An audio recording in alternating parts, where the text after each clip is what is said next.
Imagine the post-Civil War South, a landscape of profound change, where millions of formerly enslaved people yearned for literacy and opportunity, a right long denied to them. Providing education for such a vast population was a monumental task, raising the question, who stepped up to help create this fundamental change? Yes, the Freedmen's Bureau indeed played a pivotal and transformative role in the establishment and supervision of Southern public schools after the Civil War. It was absolutely instrumental in laying the groundwork for a more inclusive and accessible education system across the former Confederacy.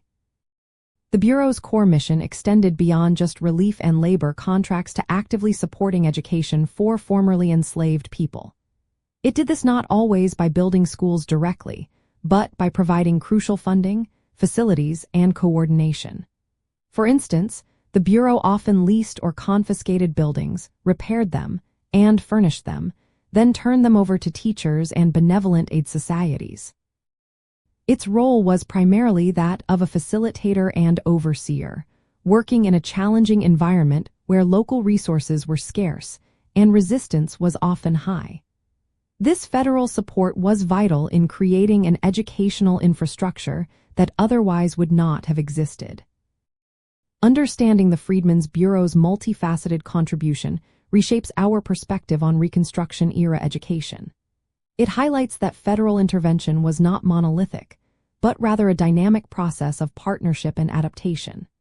This perspective emphasizes that education during this period was a collaborative endeavor, driven by both federal initiative and the immense agency of Black communities themselves, alongside Northern benevolent societies. It reveals the complex web of support that helped bring schooling to those who had been systematically denied it.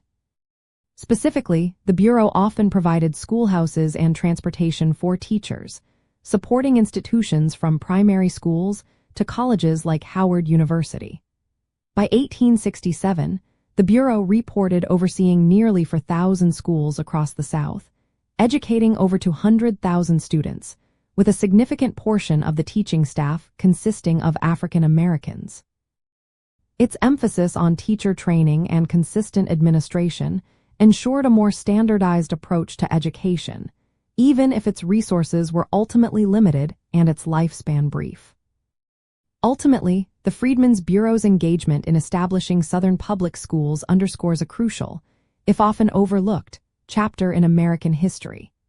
It illustrates the government's unprecedented commitment to social reform during Reconstruction, laying a foundational, though fragile, legacy for universal public education in the South, driven by collaboration and an unyielding demand for knowledge.